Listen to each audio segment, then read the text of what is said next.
Halo Sobat Tani semuanya. Kali ini saya berada di kebun.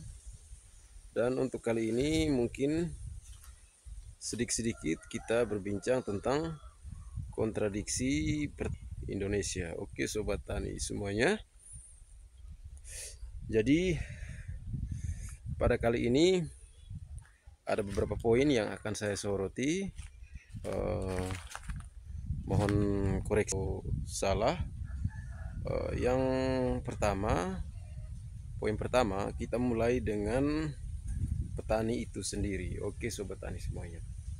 Baik, jadi ini terlepas dari KBBI, Kamus Besar Bahasa Indonesia, kita harus bertanya dulu siapa itu petani. Maksud saya yang tertera dalam KTP pekerjaannya sebagai petani. Oke Sobat Tani semuanya,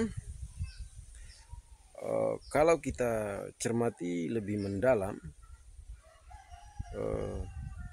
petani yang tertera di KTP, saya rasa semuanya masih banyak juga yang sebenarnya bukan petani. Ada yang punya lahan tapi tidak dimanfaatkan dan dia sehari-harinya bekerja sebagai buruh tani. Oke. Lalu yang berikut, ada juga orang yang tinggal di kampung lalu mungkin kerja-kerjaan yang lain, misalnya narik ojek atau pekerjaan yang lain, tapi karena dia tinggal di kampung dan bukan pegawai, bukan PNS, bukan guru, makanya di KTP-nya tertera sebagai petani. Padahal sebenarnya pekerjaan mereka bukan petani. Nah ini saya rasa salah satu kontradiksi yang cukup penting, yang cukup kontras. Lalu petani itu sendiri kita bahas lagi.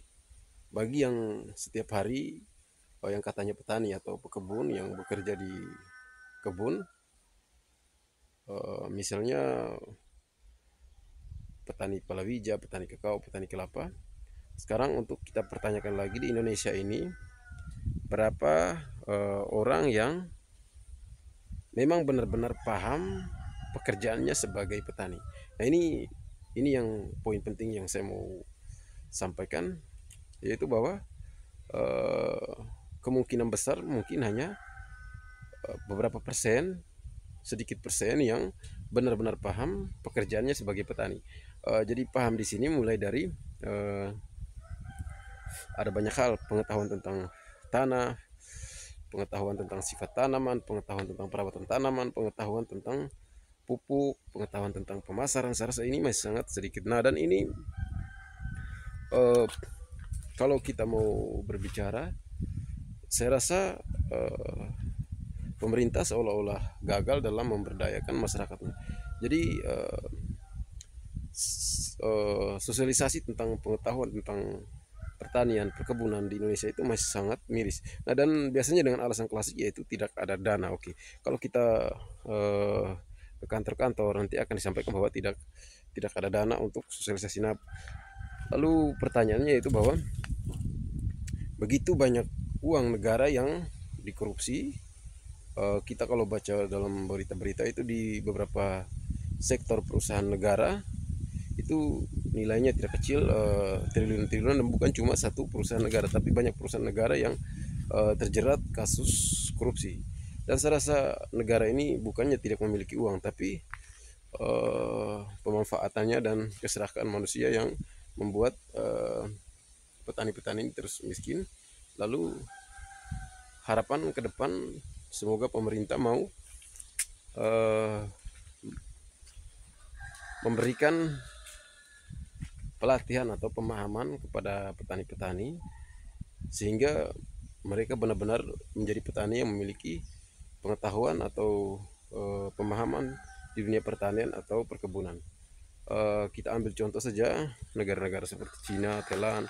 Yang ini adalah contoh-contoh negara-negara yang memang sudah sangat maju dalam dunia pertanian. Dan kalau kita mau gali lebih dalam, saya rasa petani-petani di sana sudah memiliki pengetahuan yang cukup untuk pekerjaan mereka, yaitu sebagai petani atau pekebun. Oke, itu yang pertama yang saya mau garis bawahi, yaitu bahwa yang tertera di KTP sebagai petani itu tidak semuanya itu adalah bekerja sebagai petani. Oke, lalu yang kedua yaitu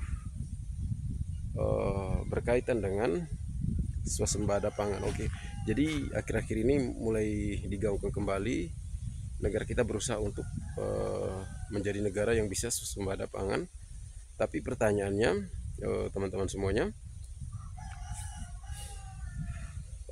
hal yang cukup kontradiksi juga di negara ini, yaitu ketika petani pekebun mengolah lahannya dalam jumlah yang besar, misalnya lahan palawija, lahan sayur-sayuran, lahan tanaman pangan apa saja, atau kakao atau kelapa, justru yang terjadi sekarang ini harganya akan semakin menurun. Harga hasil pertanian dan perkebunan akan menurun. Nah, pertanyaannya,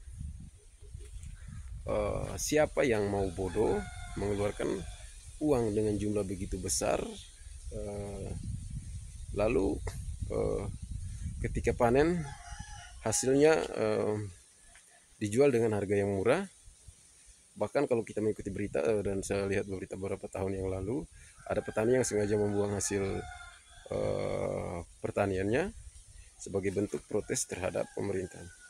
Oke, jadi mungkin ini dua kontradiksi yang cukup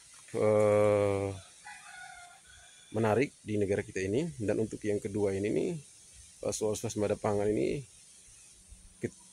petani akan berani mengerjakan lahan dalam jumlah yang banyak ketika harga pertanian atau perkebunan juga dihargai dengan harga yang baik, karena biayanya dalam mengerjakan